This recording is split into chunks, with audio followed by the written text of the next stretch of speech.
મિત્રો એના માટે તમારે અલાઇટ મોશન એપ્લિકેશન ઓપન કરી લેવાનું. અલાઇટ મોશન એપ્લિકેશન તમને પ્લે સ્ટોર પરથી મળી જશે, ત્યાંથી ડાઉનલોડ કરી લેવાનું થશે. ડાઉનલોડ કર્યા પછી આ પ્રમાણે અલાઇટ મોશન એપ્લિકેશન ઓપન કરી લેવાનું.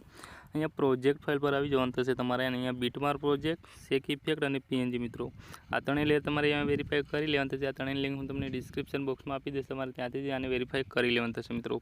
હવે શું કરશું, આપણે બીટમાર્ક પ્રોજેક્ટ આ પ્રમાણે ઓપન કરશું મિત્રો. અહીંયા બીટ પહેલેથી સેટિંગ કરેલા છે. અહીંયા તમારે ફોટો એડ કરવાનો થશે. ફોટો એડ કરવા માટે પ્લસવાળા આઇકન પર ક્લિક કરવાનું થશે. અહીંયા મીડિયા પર ક્લિક કરવાનું. અહીંથી ઓલ સિલેક્ટ કરશો એટલે તમારા જે પણ ફાઇલમાં ફોટા હોય એ ફાઇલ સિલેક્ટ કરી લેવાનું થશે મિત્રો. અહીંયાથી ફાઇલ સિલેક્ટ કરી લેશે. આ પ્રમાણે તમારે જે પણ ફોટા પર સ્ટેટસ બનાવવું એ ફોટા પર ફાઇનલી આ પ્રમાણે ક્લિક કરી લેવાનું. તમે જોઈ શકો છો ફોટો ફૂલ સાઇઝમાં નથી, તેને ફૂલ સાઇઝમાં કરવા માટે ખૂણામાં 3 ડોટ પર ક્લિક કરી લેશું. 5મા નંબર પર ફિલ કોમ્પ્રોમિશન એરિયાના ઓપ્શન પર ક્લિક કરશું એટલે આ પ્રમાણે ફોટો આપણા ફૂલ સાઇઝમાં થઈ જશે. થોડાક આગળ આવી જશે મિત્રો, ફોટો આપણે અધૂરો છે અહીંયા સુધી છે, એન્ડ સુધી લઈ જઈને આપણે વિડીયોની એન્ડમાં જતા રહીશું. નીચે સાઈડ આના આઇકન પર ક્લિક કરશું તો આ પ્રમાણે ફોટો આપણા એન્ડ સુધી લાગી જશે મિત્રો. તો આ પ્રમાણે આપણા ફોટાનું કામ પતી ગયું. હવે શું કરશું, આપણે અહીંથી બેક જઈશું. બેક જ્યાં પછી આપણે 3જા નંબર પર પીએનજી ઇમેજ પર ક્લિક કરી લઈશું મિત્રો.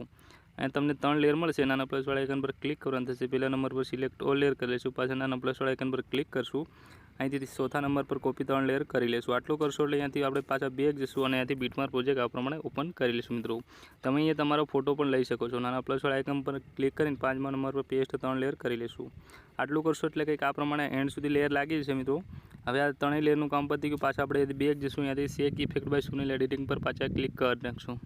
બીજા નંબર પર નાના પ્લસવાળા આઇકન પર ક્લિક કરશું. પહેલા નંબર પર સિલેક્ટ ઓલ લેયર કરી લઈશું. પાછા નાના પ્લસવાળા આઇકન પર ક્લિક કરશું અને અહીંથી 4થા નંબર પર કોપી 19 લેયર કરી લઈશું. આટલું કરશું એટલે 19 લેયર આપણી કોપી થઈ જાય એટલે બેક જઈશું. અહીંયાથી પાછું બીટમાર્ક પ્રોજેક્ટ આ પ્રમાણે ઓપન કરી લઈશું. ફર્સ્ટમાં જ રહેવાનું થશે. નાના પ્લસવાળા આઇકન પર ક્લિક કરીને તમારે 5મા નંબર પર પેસ્ટ 19 લેયર કરી લેવાનું મિત્રો.